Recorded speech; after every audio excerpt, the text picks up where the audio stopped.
Even when you feel slow, you can still go. Even when there's no hope, you can still go. I never answer to no, man, I still go. And we're live. Welcome in. Keep it in the ring. Your home for combat sports. I'm Rich Mancuso. Once again, thanks for being with us for this Thursday night edition of July 18, 2024. Live on my YouTube channel, Rich Mancuso. Like, comment, and subscribe. Also, Jabronis United, String Punk Entertainment, and our Facebook page, Keep It in the Ring. We're all over the place. My social media handles at the bottom of the screen as always. X, formerly Twitter, Ring786, Facebook.com, Rich Mancuso. Get me there. Those are my social media handles. I'll get back to you. I try to get in each and every one of you the best that I can every week. Also, the fight's coming up on the calendar here in the summer season of boxing. Not as big as it would be. It's going to be bigger as we get into the fall part of it in September. Scroll to the bottom of your screen throughout this next hour or so of Keep It in the Ring. Significant fights to watch for, including Jake Paul, if you look at that significant this weekend on the Zone. So, with all of that, let's get to it. Later on in the hour, hopefully, Lou DelValle, former light heavyweight champion of the world, will join me, discuss his career a bit, and boxing where it is today. And my friends, that's what I want to talk about. At least the first 6 months or into July of the boxing schedule so far. It's been interesting.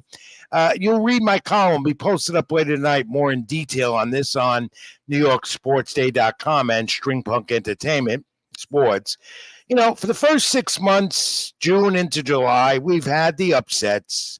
We've had the controversy.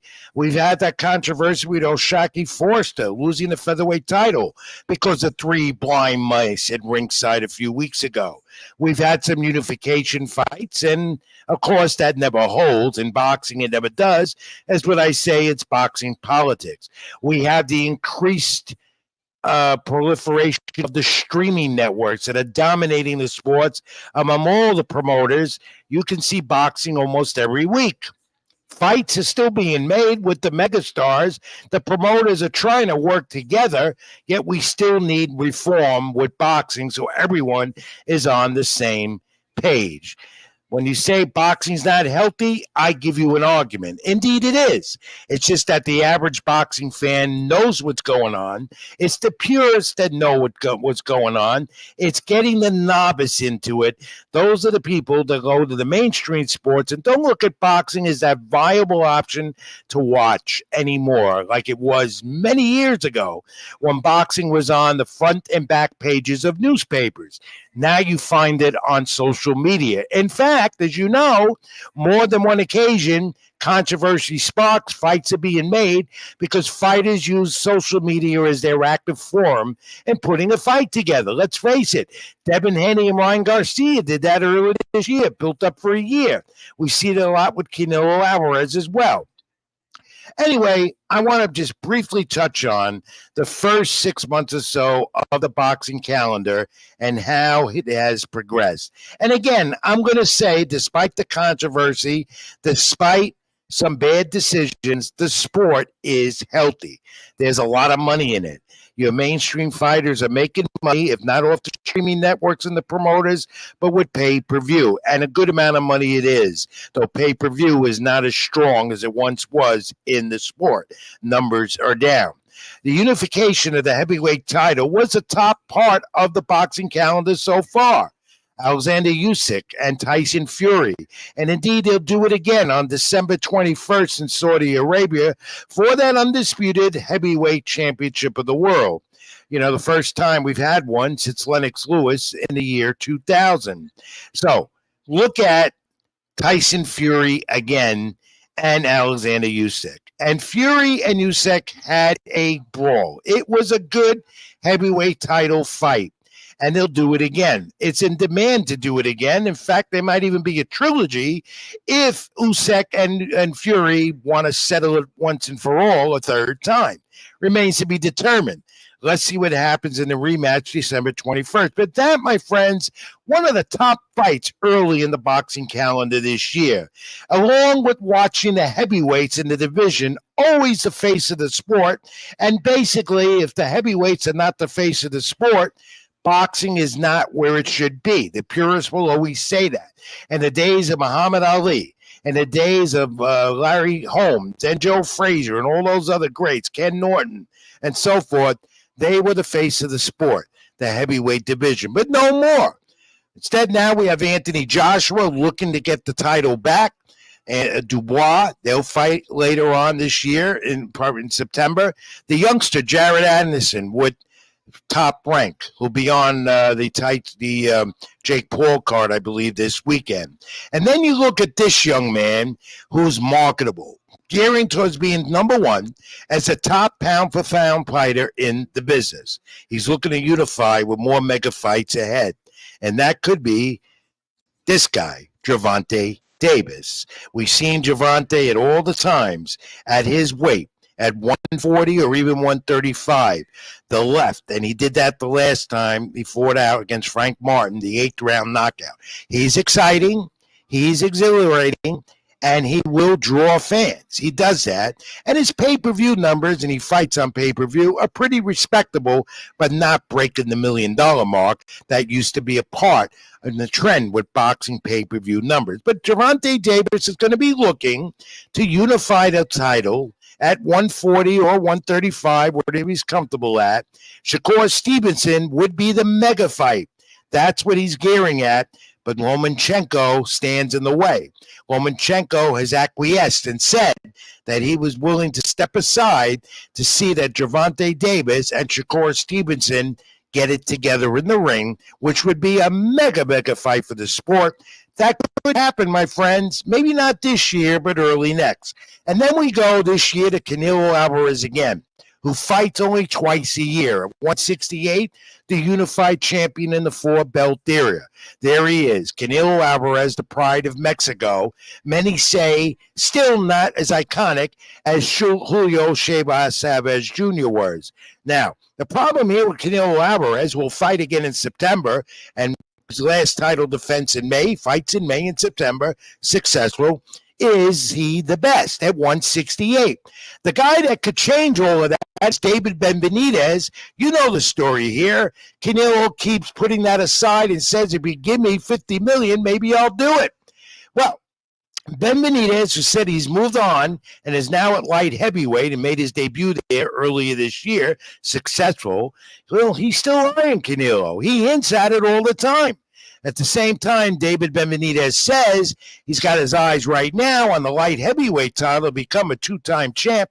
He wants the winner of Dimitri Bivol, Arturo Beterbiev, who'll get it going finally to unify on October 16th. So let's see where this goes with Canelo Alvarez, who's still a highlight reel in boxing as the year moves on. And then we have Lima Paro, who so far has scored the upset of the year at 147, dethroned Sabriel Matias, and that was in Puerto Rico, the homecoming for Matias. Paro shocked the boxing world just a few weeks ago in Puerto Rico. Matias' hometown is a new king at 147, at least has a part of those titles. So the divisions in boxing that are very confusing to the average boxing fan and people that are in on it like me, yours truly, very confusing. We still have the sanctioning organizations that make the decisions. They make the money for the promoters. They dictate who fights who. Those alphabet soup groups you hear me talking about every week. WBA, WBC, WBO, IBF, or whatever else we have. They still dictate what goes on, yet boxing fans, even the best of them, still can't identify in the category who is the champion or who the major contenders are for these titles in the divisions. We do know this, and that is an issue that needs to be resolved, and the only way to be resolved, again, my friends, you hear me say that all the time as well. Reform is needed. Unity is needed in the sport. We're nowhere closer to it as we ever were, and maybe we can get this all together. Promoters, sanctioning groups can decide, let's do it the right way. And fans, and even those that you want to draw in the novice, will know who the champion is and who the top contenders are instead of going to a column of names.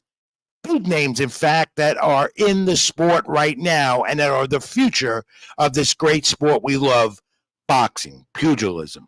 But the divisions to watch as we move on this year: 135, 140, 147, 168.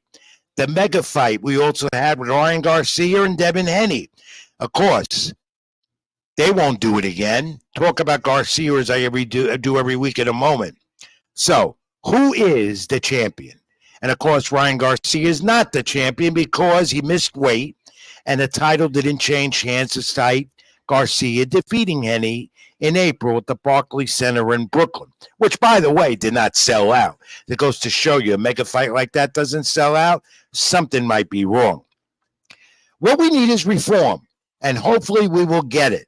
You need better judges. These three blind mice, as I constantly call them, botching decisions if a fighter doesn't get a knockout. Yes, it's a subjective sport. Yes, anything can happen. But when it's so obvious, just as in the case of O'Shaquie Force, the featherweight, his title was robbed a few weeks ago right off his waist. That's not fair. It's not fair to the fighter. It's not fair to the boxing fan, you and I. There needs to be reform. You need better scrutiny of judges. You need promoters to get on the same page to do this. I don't know if that'll ever happen. But if you got a National Boxing Commission, whoever can institute that, maybe we can see some change. So in September, we'll see Canelo Alvarez again. We'll see a heavyweight title once again trying to be unified for the rematch, Usyk and Fury in December. The sport is thriving. It's not mainstream as it was, but it's healthy. So I dispute anyone who tells me otherwise, that it's not a sport that is healthy. You just don't see it as a mainstream sport because boxing is not getting back page or front page headlines. You know about it on social media. That's also killed the sport to a certain extent. So, what are we going to see as we progress this year? Canelo Alvarez again, coming up in September, as he tries to continue to hold on to those unified titles at 168. Terrence Bud Crawford, who many see as possibly the best pound-for-pound fighter in the sport. He's coming up August 3rd.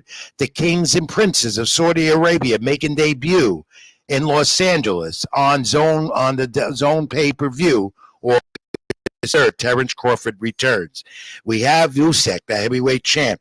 We have Gervonta Davis. We have Inoue from Japan, the two-time champ, the flyweight from Japan, who many do not know because he doesn't fight in the States, and he should to get known. He's a talented featherweight, and he's doing wonders with the sport.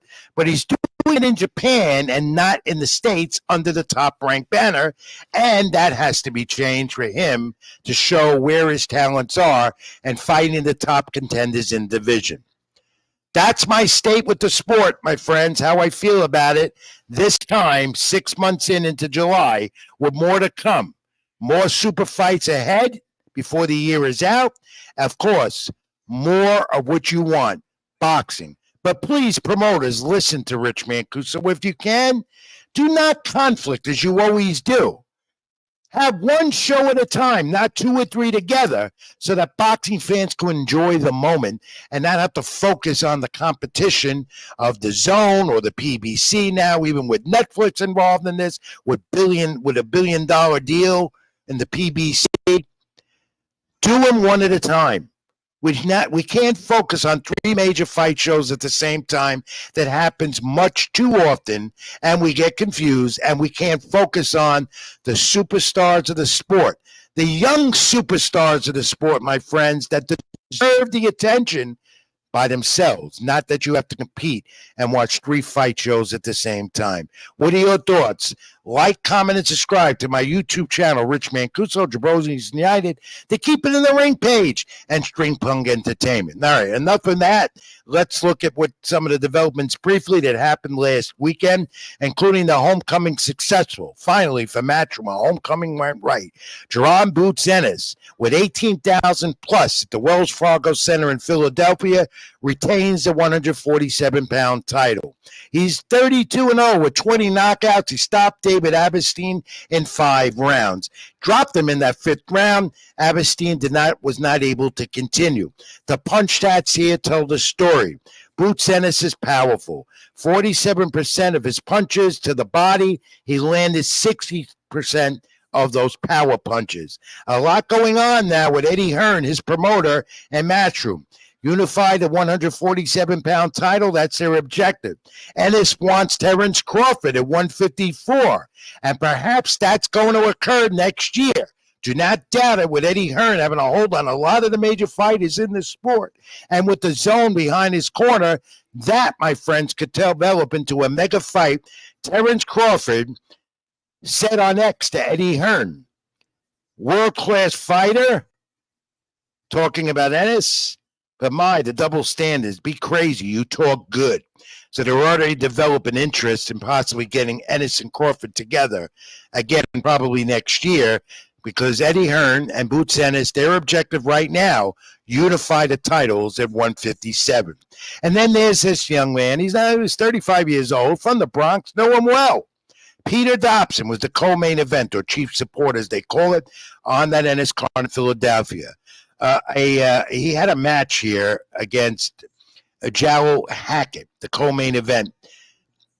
10 rounds, unanimous decision, went to Hackett.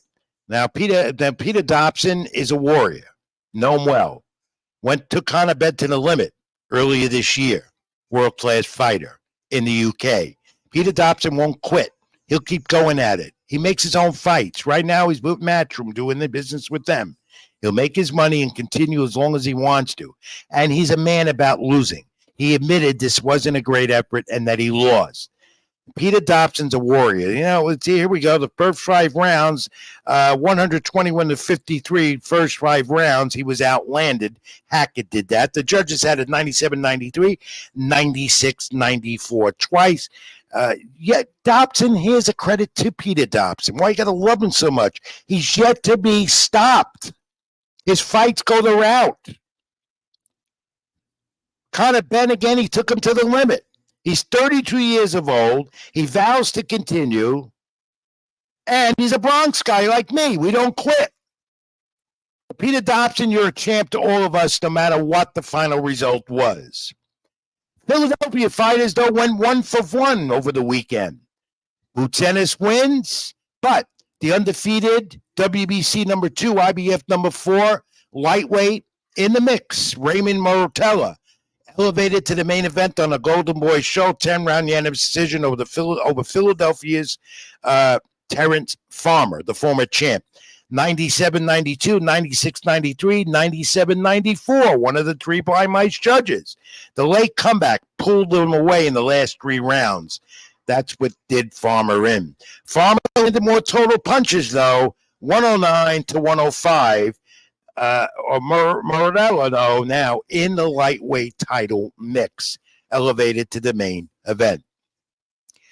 Okay, what would a program here be every week, or social media, or boxing, without talking about Ryan Garcia?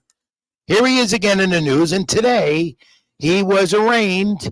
He's got to appear in court August 7th, 1 year ago. 1 year he's facing of prison time. So he said on social media today, I'm not going to jail.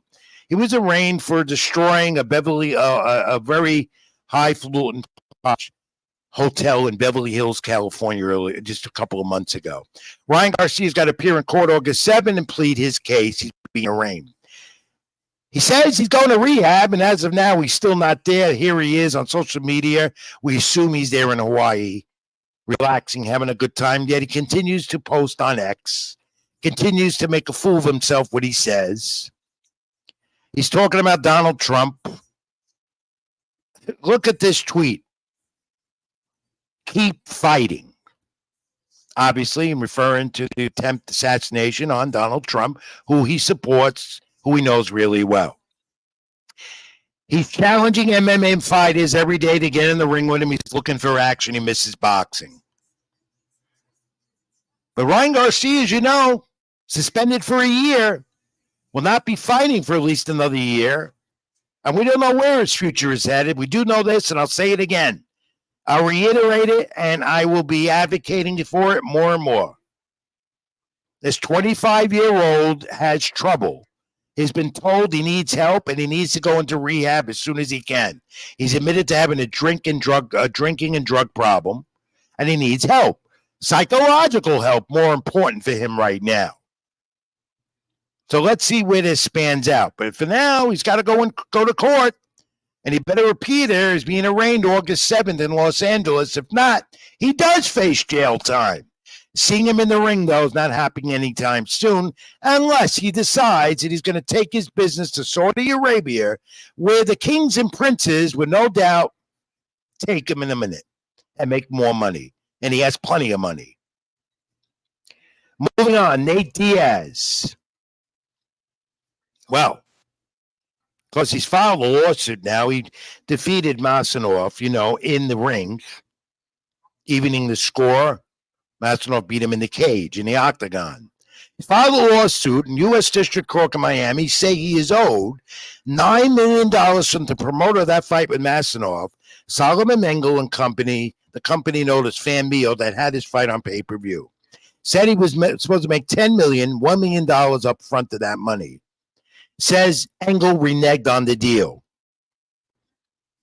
I don't know what you believe here. I don't know the people at Fan Meal. I don't know Solomon Engel. I really don't know Nate Diaz.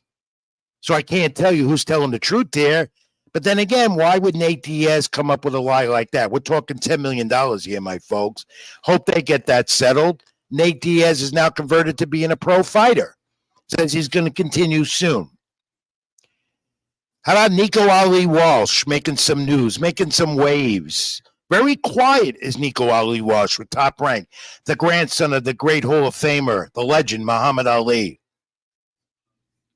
He says Jake Paul is fighting for high headlines, and he's fighting for his bloodline. That's the difference, as they two go at it on social media.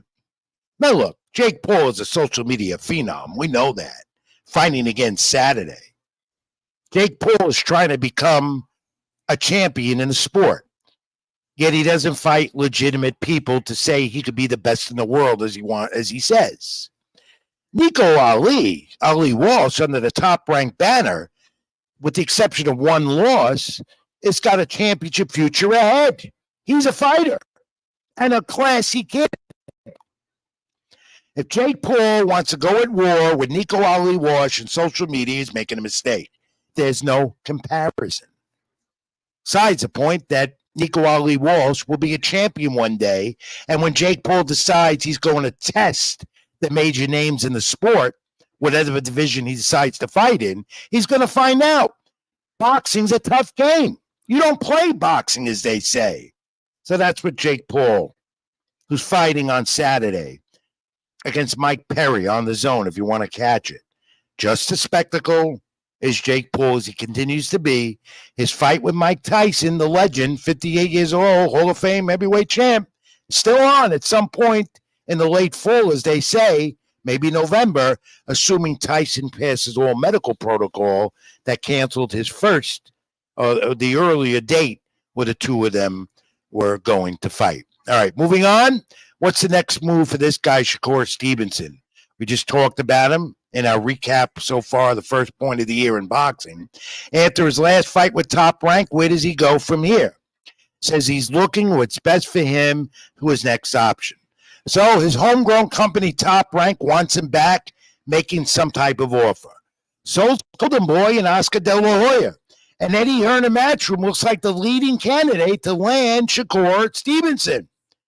He's making a strong pitch. And the reason is Eddie Hearn says he can have Shakur Stevenson and Gervonta Davis matched as soon as possible.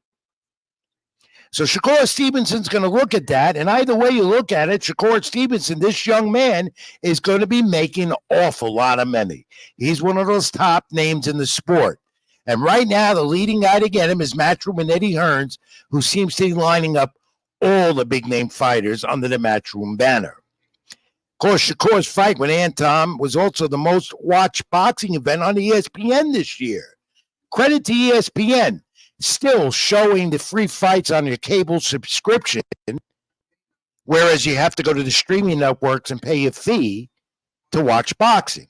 But ESPN and the Top Rank deal continues to provide you with good fights. Teofimo Lopez, a part of that package always. also as he continues to try to take over at 140.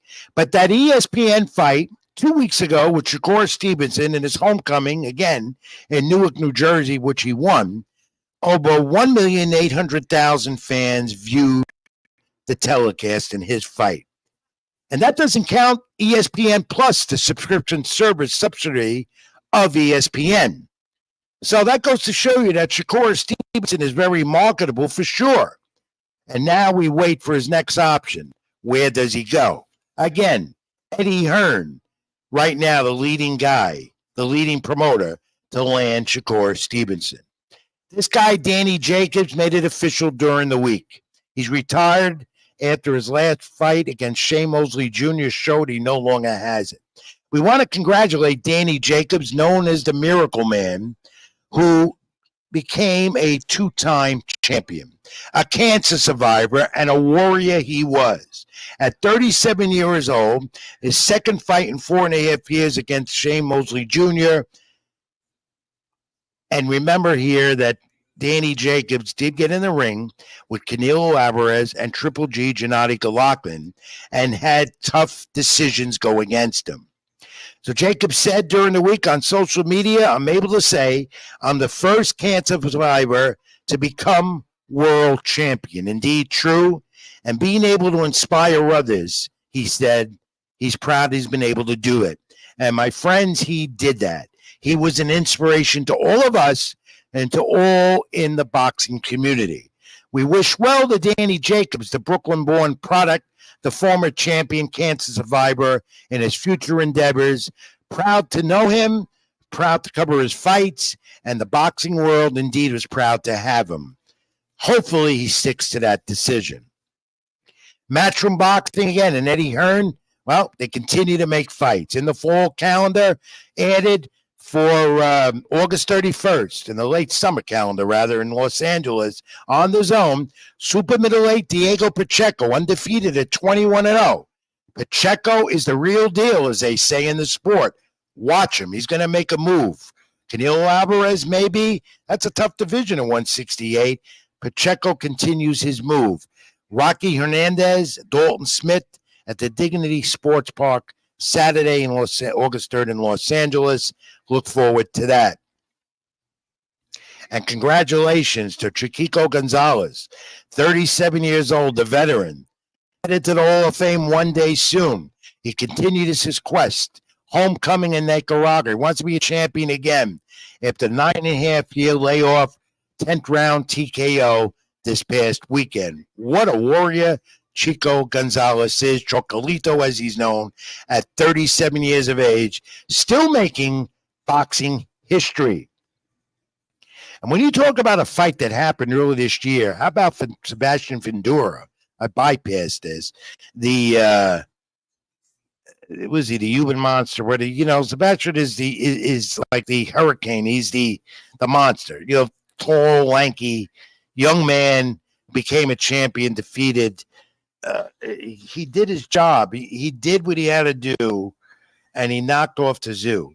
And a bloodbath, reminiscent of Gotti Ward, those 3 fights and epic battles. So congratulations to that being maybe one of the fights of the first part of the year, Tszyu and Sebastian Fundora. Moving on to the MMA. Quickly, midpoint review there. We covered it all here on Keep It in the Ring. John Jones says he's going to return. He did. Conor McGregor waiting for his return. He will.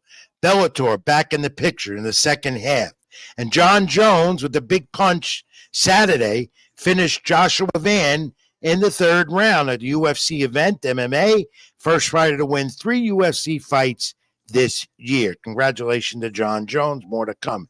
And Alex Pereira. Still look at him. The heavyweight, that's maybe coming to him. He wants Jones. He wants that title. But he says he needs one more fight at light heavyweight before he can get to John Jones. All right, fans. Like, comment, and subscribe to Keep It in the Ring. This is Rich Mancuso. And my social media are at the bottom of the screen. X, formerly Twitter, Facebook.com, Rich Mancuso. Like, comment, subscribe my YouTube channel, Rich Mancuso, Jabronis United, and Stream Punk Entertainment. those fights coming up at the bottom of the screen there. Scroll. My producer, Scott Churchman, will join us in a moment as well. I thank him as always. He puts up with me, puts us all together every week. Coming up after the break, hopefully we got him. Former light heavyweight champion of the world, Lou DelValle from the Bronx. Headed to the Hall of Fame one day, I hope soon. We'll talk to Louie. We'll have a fact of the week with him as well. We got more to come. This is Keep It in the Ring. I'm Rich Mancuso, everyone. Stay with us. Back in a moment. Even when you feel low, you can still go. Even when you feel slow, you can still go. Even when there's no hope, you can still go. I never answer to no, man, I still go.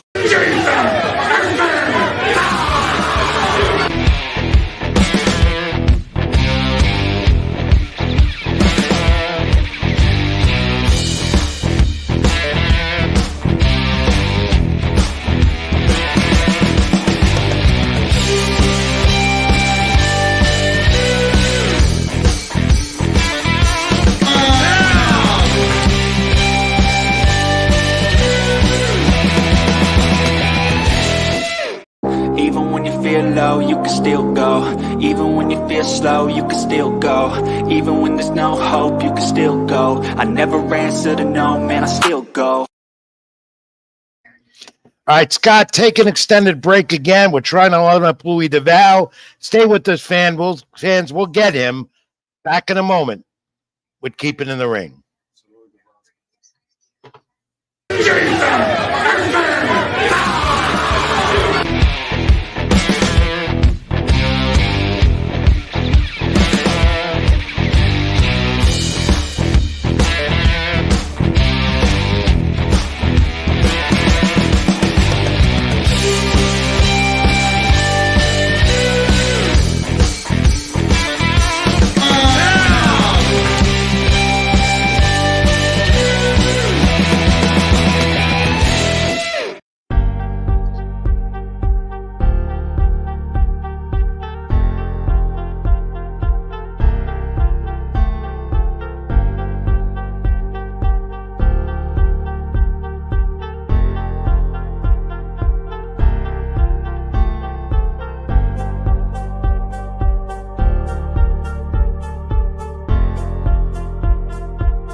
All right.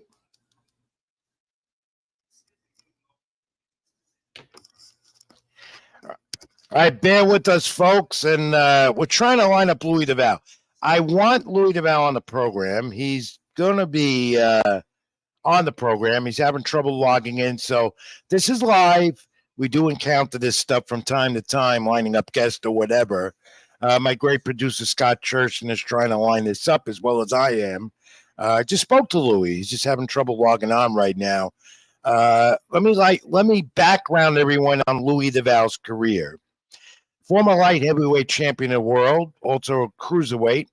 Honey Boy was his name, from the Bronx. Numerous Golden Glove champions, New York City Golden Gloves. Also now a renowned trainer. Trained Voodoo Jack under the Floyd Mayweather camp at one point, who became a champion at cruiserweight. The career was 44-6 with 22 knockouts. Quite impressive for Louie DelValle. He beat Eddie Sanders for the title, and Eddie Smollers, rather, for the title. And then his fight of his career against the Hall of Famer, Roy Jones Jr., where he lost unification for the light heavyweight titles, WBC, WBA belt. First fight, though, that Roy Jones got knocked down, and that's the guy who did it right there. The champ, Louie DelValle from the Bronx. How are you, champ? I'm okay, brother. How you? Good to have you. I'm glad you were able to log on. We're killing some time, and I was trying to background everyone that don't know about you. I do, and a lot of others do, but there may be newbies, as I say, to the sport that know who you don't know who you are, but they all know who you are. They can see you every day. You're a great trainer now at John's Gym in the Bronx. Yes. How's that been going? I know the transition made you a trainer of a champion, Voodoo Jack, and you continue to work with these young kids in the gym every day. And how's that going for you? Do you like that transition? Well, I got tired of being in Vegas. I was in Vegas for 7 years. I was training Badu Jack, made him 2-time world champ. I trained Ronald Gabriel. They all was Mayweather's fighters. Ashley Theofame, I got his name here. He came to visit me from London. I trained a lot of fighters over there, but I just got tired of being home. I wanted to be home. I didn't want to be out there no more. So I know you. Yeah, I know that. I know you love the Bronx, and you have a lot of friends here. I love my family. And your family as well. You're a grandfather as well. Yes, sir. And you have a lot with you as far as your background, Louis. You know, one thing amazed me about you all these years, and I covered your fights as an amateur. The first day you walked in the Morris Park Boxing Gym down in the Bronx, Yes. and then as a successful pro, the one thing about Louis DelValle that I always loved was your stamina and will to continue and never quit. Again, Bronx guys are strong. I'm a part of that myself. But you never gave up. There were times that you got so frustrated with the sport, yet Louis DelValle continued. Why is that? Why was that, and why does that continue? To be honest with you, it's because, I had a tough life growing up. I grew up in the projects, the hood, and it made me tough. When I moved to the Bronx, I got off of drugs, and then I was determined to be a fighter, and I wanted to be somebody because I knew that I had the athletics, I had the skills, I was athletic. I could play any sport, but boxing didn't need you to go to school. You know what I'm saying? So I started fighting at 19, and I became a Golden Glove champ at 20. So I knew I had it, and I wasn't going to quit doing it. And you went in the gym and said you were going to be a champion. Yep. And you got that opportunity. One thing we got to see is Louis DelValle in the Boxing Hall of Fame, and I vouch for that every year. But they bypass good people. I'm one of them as well. I'm not in the Hall of Fame yet, and I give up with that. But you more so. It belongs to the fighters. No, a guy like you should be in the Hall of Fame. What you say is that you should be in the Hall of Fame because all the Bronx fighters that come up, and me, my sister, my brother-in-law, you always made us have a name. You made people recognize us. You gave us the exposure that we never had. Back then they didn't have cell phones. They didn't have, they didn't have computers like this. We had to go into your studio live. So right. I respect you because you gave us the chance as an amateur and as a pro. And you built our confidence up. So you did right by the Bronx. Thank you, champ. I really appreciate that. It means a lot to me, but I'm doing what I had to do. And you guys all deserve that attention. And I did the best I could, and I continue to do that. But let's talk more about you again, because you've had a distinguished career.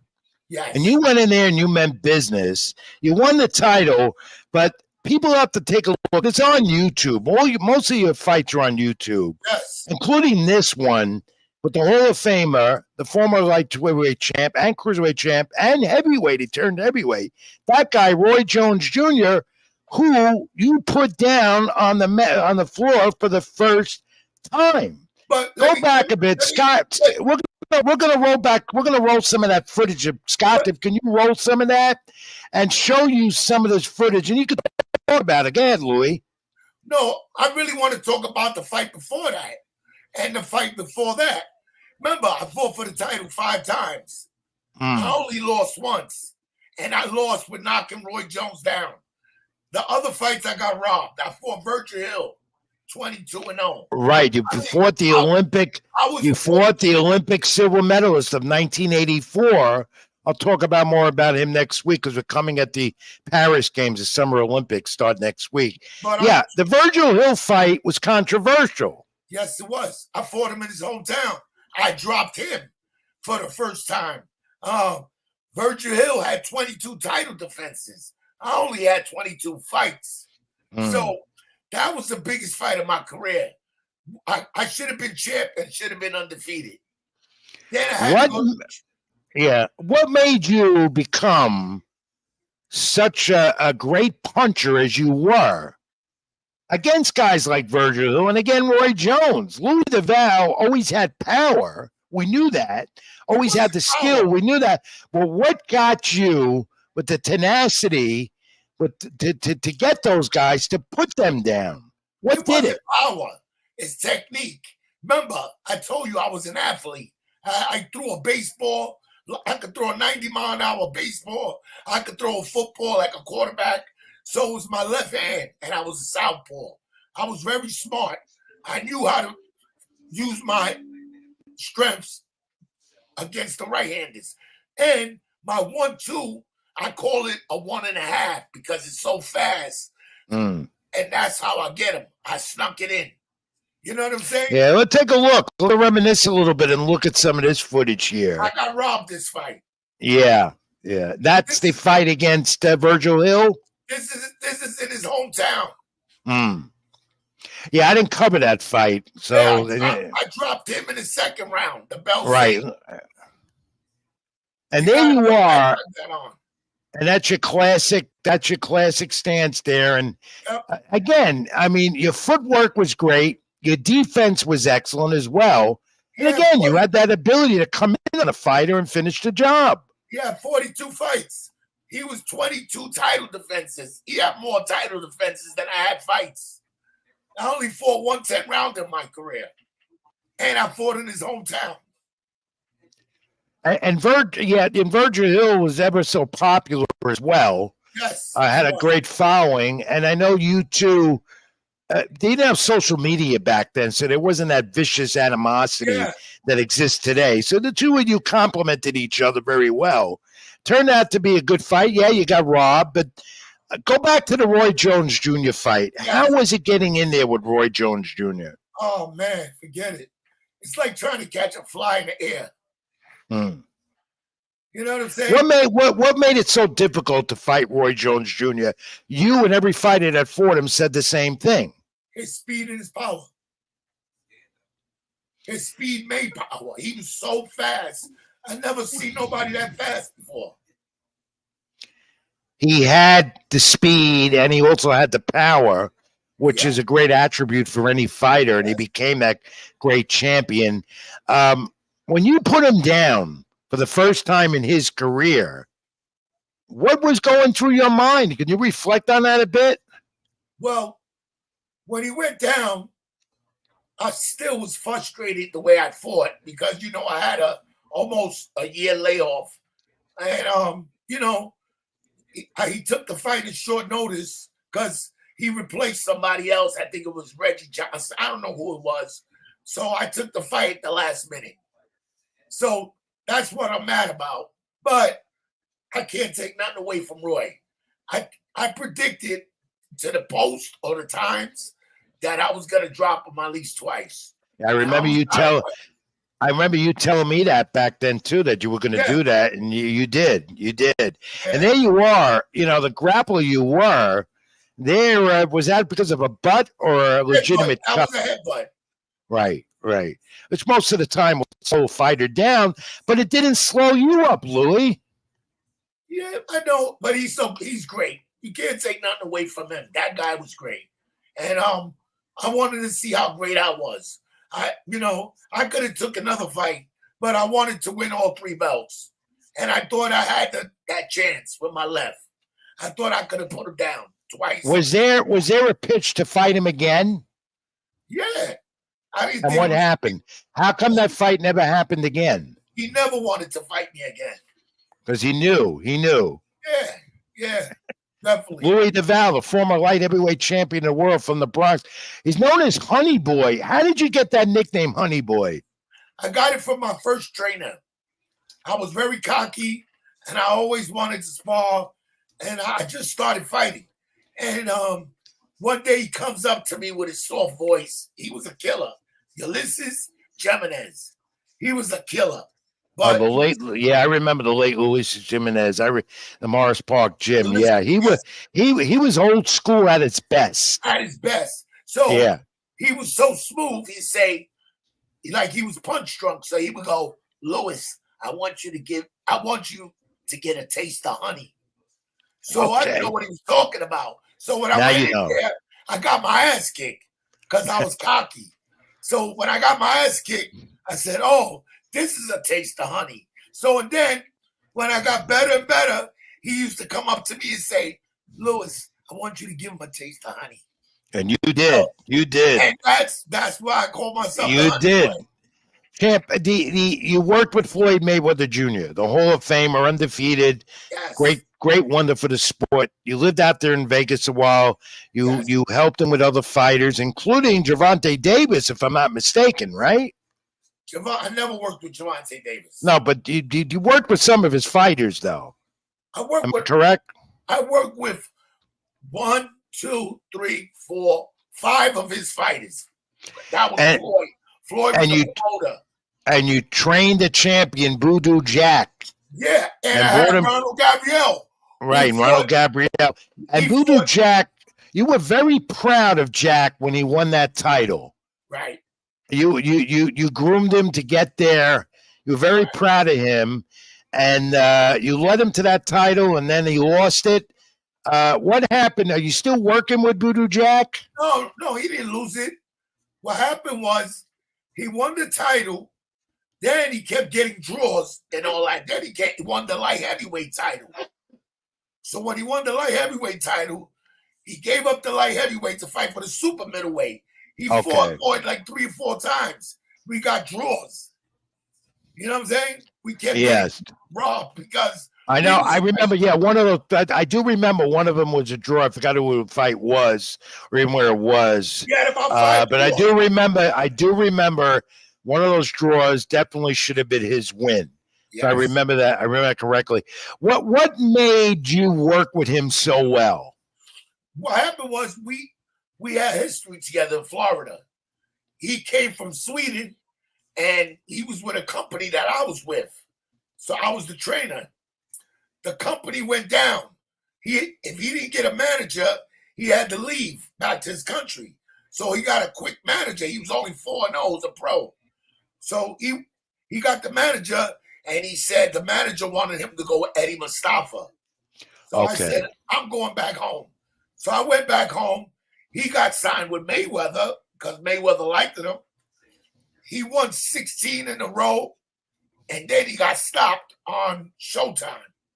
Right. He got stopped. We don't remember that fight really well. Then he called.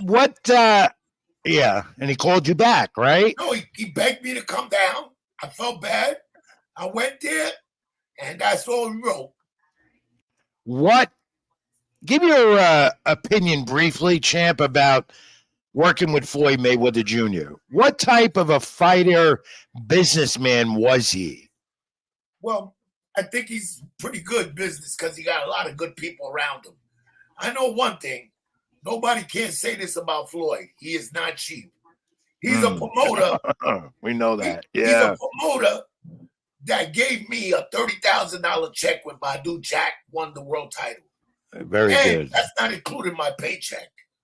Right, and then, see that people look at Floyd as this not a successful champion. Yeah, but you know that Floyd does have a heart and does take care of people, especially those that work with him in the boxing industry. That's a known fact. You can't take that away from him. Yep. Louis, I got to wrap this up real soon, and I appreciate you coming on. This has been great. I'll have you on again, and we'll meet because we're almost neighbors still. What's wrong with this sport? I opened up this broadcast tonight talking about how good the sport is and what's going on.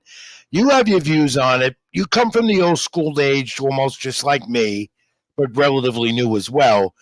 But the sport seems to never be unified. What's wrong with it? Corrupt. It's politics. It's it's not what you know, it's who you blow. I said that, and it's the truth. There's a lot of people who don't belong there. People don't know that. I talk about it every week. The average fan, not in on it, doesn't know that these alphabet soup organizations run the sport. Yes. And they dictate who's going to fight who, which isn't fair. I'm calling for the National Boxing Commission for safety, for everything, unity and reform. Do you think that would work? I think a union will work. All sports have a union. Right. Or they have a representative. Boxing don't have that.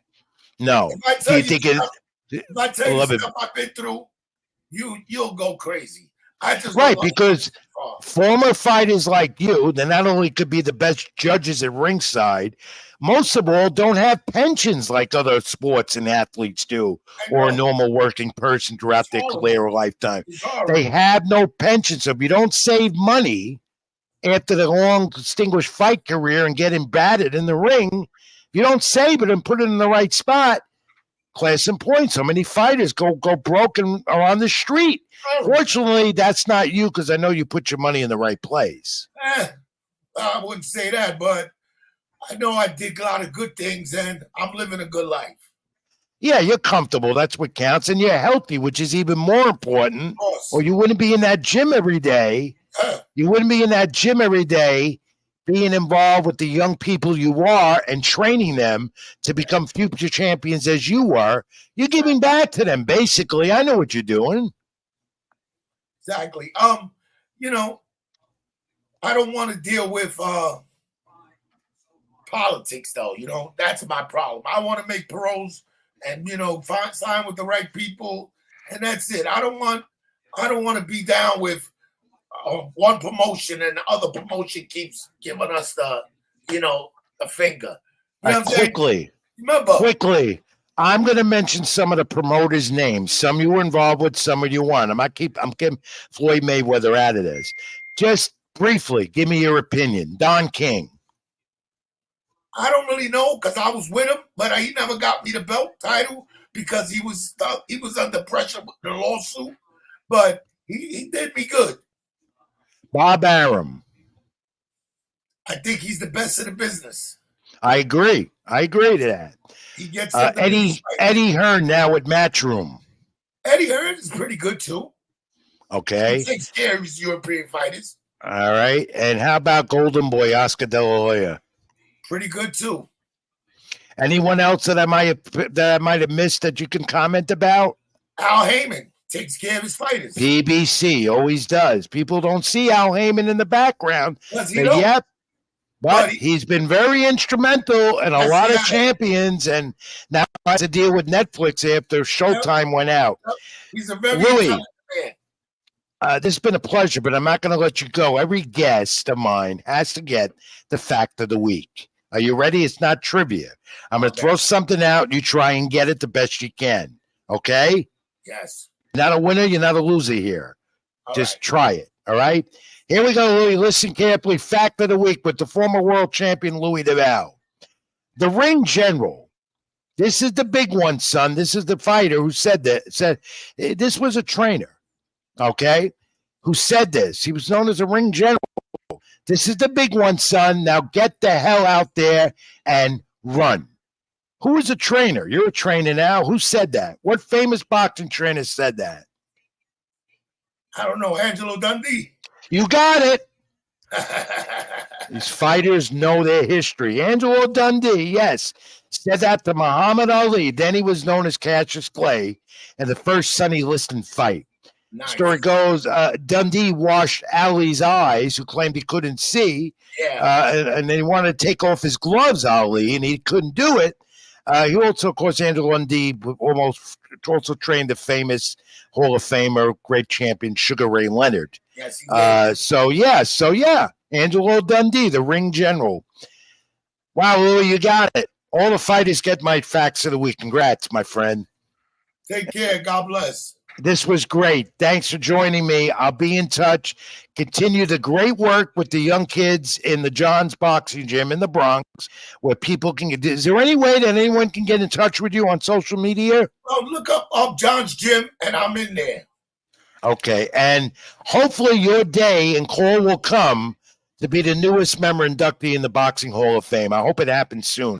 I know I vote for you every year. I write your name in. So we got to do that. I think my sister should be in it, not me. Oh, that's right. That's another thing before I let you go. Louis DelValle is one of those rare, you took Sebastian Fundora and his sister are champions. Not the first. Louis DelValle, as a sister, who became a world champion. She won 2 Golden Gloves. She won the Nationals. She was signed with Don King before me. She won 4 titles and 3 weight divisions. That's right. Melissa DelValle. How's she doing? Okay? She's doing great. Great. And so are you, champ. My pleasure. Thanks for being with me. All right, I'll be in touch. The former world champion, light heavyweight champion, Louis DelValle, Honey Boy as he was known.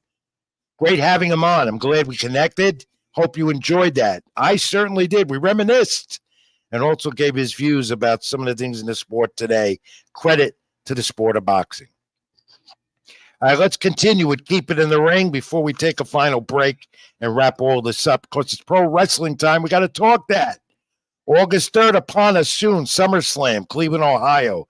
WWE starting to get it together. These 3 going to be a major part of it. Now, the love triangle.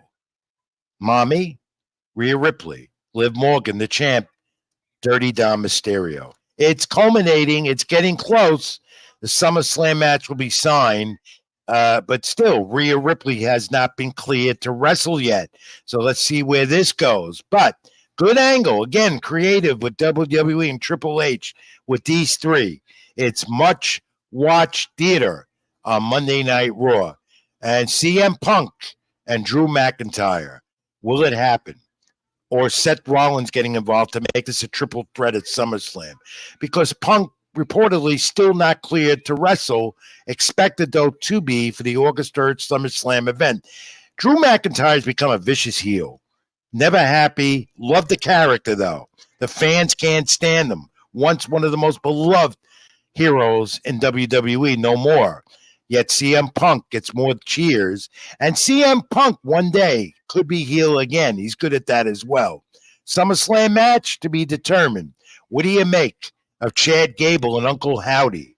Gable's running away from it, and every time he tries to, he's confronted by Uncle Howdy, Bo Dallas.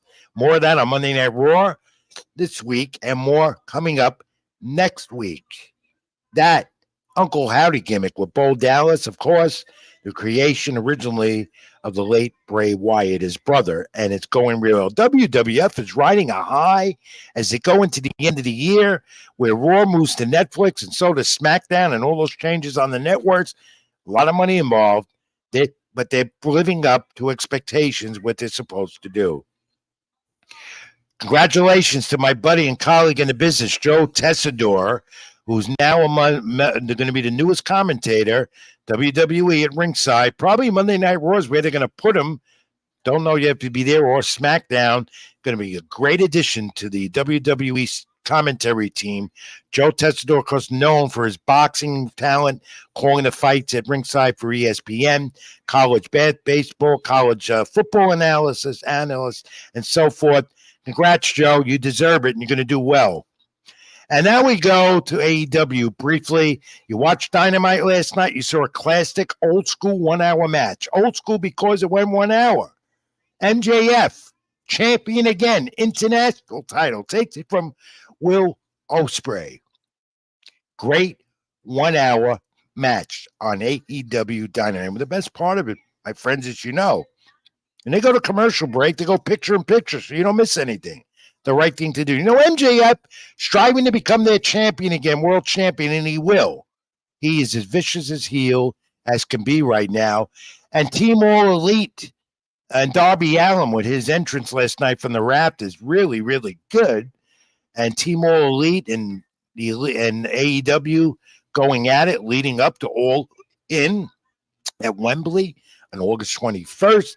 How about Mariah May and what she's doing to Toni Storm and how she mimicked her, talked and dressed like her on Dynamite last night, developing into something there as well for AEW. And Dr. Britt Baker wearing the Sting mask and going after Mercedes last night on AEW. You know what? AEW is making a little comeback right now. If they keep this up, they're going to get very popular again. Their ratings are moving up a little bit. They're getting ready for All In, the next big pay-per-view at Wembley where 80,000 will be. And also, they're in a new media rights deal. Will they be with Warner Brothers Cable still on TNT and TBS? Remains to be seen. But that's why you're seeing a lot more interest and activity heightened right now with AEW. But good job last night, AE Dynamite, to get ready for All In. All right, fans, last break of the night, brief, and I'll come back. The nostalgia and something else, a little more. This is Keep It in the Ring. I'm Rich Mancuso, live on my YouTube channel. Like, comment, and subscribe to Bronies United and String Punk Entertainment. Stay with us. This is Keep It in the Ring. Back in a moment. Even when you feel low, you can still go. Even when you feel slow, you can still go. Even when there's no hope, you can still go. I never answer to no, man, I still go.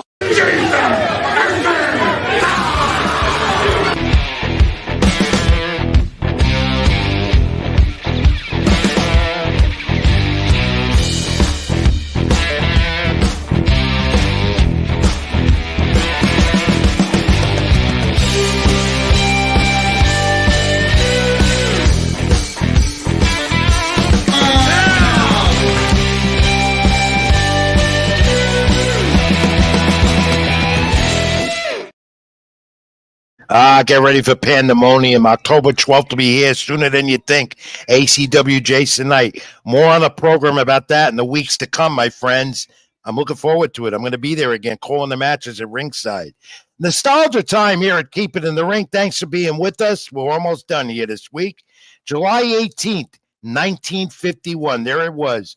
Jersey Joe Walcott knocked out Ezra Charles in the 7th round heavyweight championship before 28,272 fans at Forbes Field in Pittsburgh, where they used to play baseball with the Pittsburgh Pirates. Walcott then was a 9-1 underdog.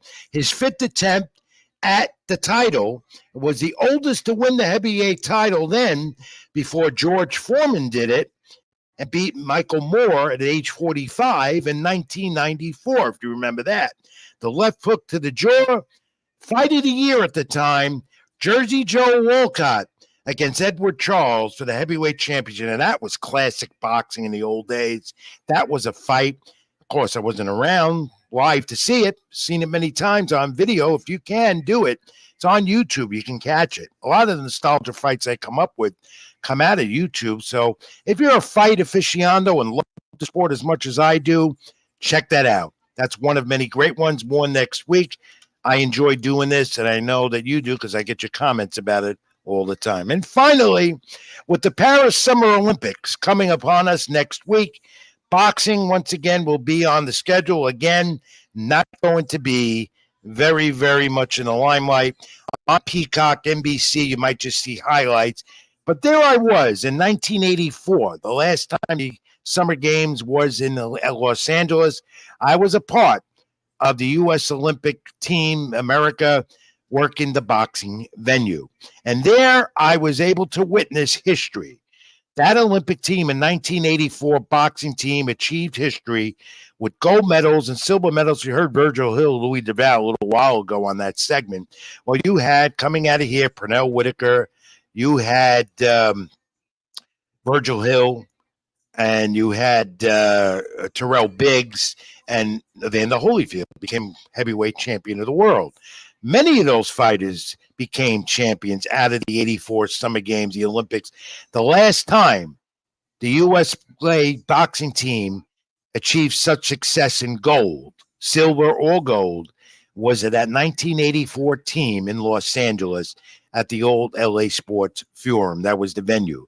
They'll do it again next week in Paris, and the Olympics return to LA in 2028. God willing, I'll be there again and work the same venue for them. However, boxing may not be a part of it, as they're looking to phase it out because of corruption and all other politics, even on the amateur ranks. That would be a shame. But there I was, the crazy looking uniform that I still have. That's history, my friends. That's a young Rich Mancuso in 1984. With a crazy looking uniform that I still have. You want it? I'll give it away to you. Let me know. Just sitting in the storage box. Anyway, that puts a wrap at Keep It in the Ring this week. I thanks again to Louis DelValle, Honey Boy, the former light heavyweight champion of the world. Hope you enjoyed that. That was great. And again, We recap the boxing world a little bit the first half of the year. Hope you understood my message. And again, it comes down to one thing. We need unity and reform in this sport to make this great sport of boxing to be where it belongs, on top, where it once was. And my friends, I believe it can happen. Just that everybody's got to be on the same page. That's why they call it boxing politics.